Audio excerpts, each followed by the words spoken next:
వైద్యం పెద్దగా అందుబాటు లేని రోజుల్లో ఇళ్లల్లోనే కాన్పులు జరిగేవి. అలాంటి రోజుల్లో సుఖప్రసవం జరిగితే తల్లి బిడ్డలకు పెద్ద గండం తప్పిందని భావించేవారు. ఇలా కాన్పులు జరిగే రోజుల్లో చాలామంది గర్భిణులు, పుట్టిన బిడ్డలు సైతం మరణించిన సందర్భాలున్నాయి. వైద్య సేవలు ఎక్కువగా అందుబాటులోకి వచ్చాక ఇళ్లల్లో డెలివరీలు చాలా వరకు తగ్గి మాతా శిశు మరణాలు కూడా తగ్గుముఖం పట్టాయి. కానీ చెన్నైలో ఈ మధ్య కొందరికి పైత్యం పీక్స్కు చేరి వైద్య సహాయం లేకుండానే ఇళ్లలోనే కాన్పులు చేసేస్తున్నారు.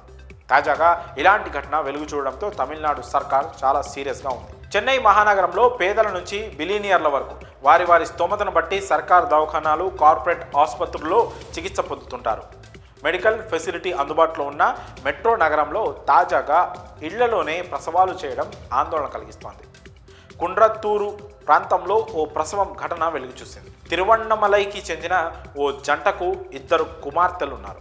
ప్రస్తుతం భార్య 3వ గర్భంతో ఉంది. కానీ ఆ జంట ఏ ఆసుపత్రి నుంచి ఎలాంటి వైద్య సహాయం తీసుకోలేదు. గర్భం దాల్చిన దగ్గర నుంచి కనీసం టెస్టులు కూడా చేయించుకోలేదు. నెలలు నిండాక నొప్పులు వస్తున్న ఆసుపత్రికి తీసుకెళ్లకుండా భర్తే దగ్గరుండి ప్రసవం చేశాడు. ఇంతటి ప్రమాదకర నిర్ణయం తీసుకోవాల్సి రావడంపై తమిళనాడు ఆరోగ్య శాఖ విచారణ జరుపుతోంది. ఇంట్లో భర్త తన భార్యకు డెలివరీ చేసిన వార్త సోషల్ మీడియాలో తెగ వైరలైంది. దీనిపై తమిళనాడు ఆరోగ్య శాఖ, వైద్య వర్గాలు మండిపడుతున్నాయి. వైద్య నిపుణుల పర్యవేక్షణలో జరగని కాన్పుల వల్ల రకరకాల ఇన్ఫెక్షన్లు, ఇతర ప్రమాదాలు ఎదుర్కోవాల్సి ఉంటుంది. అది తల్లి బిడ్డకి మంచిది కాదని హెచ్చరిస్తున్నారు. గర్భం దాల్చాక ఎలాంటి టెస్టులు చేయించుకోకపోవడం చాలా ప్రమాదమని వైద్య నిపుణులు సూచిస్తున్నారు. తమిళనాడు ఆరోగ్య శాఖ సమాచారం ప్రకారం కాన్పు కోసం ఈ దంపతులు ఓ వాట్సాప్ గ్రూప్లో జాయిన్ అయ్యారు. అందులో 1024 మంది సభ్యులున్నారు. ఇళ్లలోనే ప్రసవాలు చేసుకునేందుకు అవసరమైన అనుభవాలు, సలహాల్ని సభ్యులకు అందించడానికే ఈ వాట్సాప్ గ్రూప్ పనిచేస్తోంది. అందులో సభ్యులు ఎక్కువగా ఇళ్లలోనే డెలివరీలు చేసుకుంటున్నారు. ఆ గ్రూప్ నుంచే తాజాగా డెలివరీ చేసుకున్న దంపతులకు సలహాలు, సూచనలు అందాయి.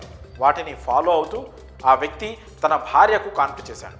పుట్టిన బిడ్డ ఆరోగ్యంగా ఉందని భావించిన దంపతులు ఆ ఫోటోను వాట్సాప్ గ్రూప్లో పోస్ట్ చేసి తమ అనుభవాన్ని తెలిపారు. అలా ఈ ఘటన గురించి స్థానికంగా ఉన్న ఆరోగ్య సిబ్బందికి, వైద్యులకు తెలియడంతో పోలీసులు కేసు నమోదు చేశారు.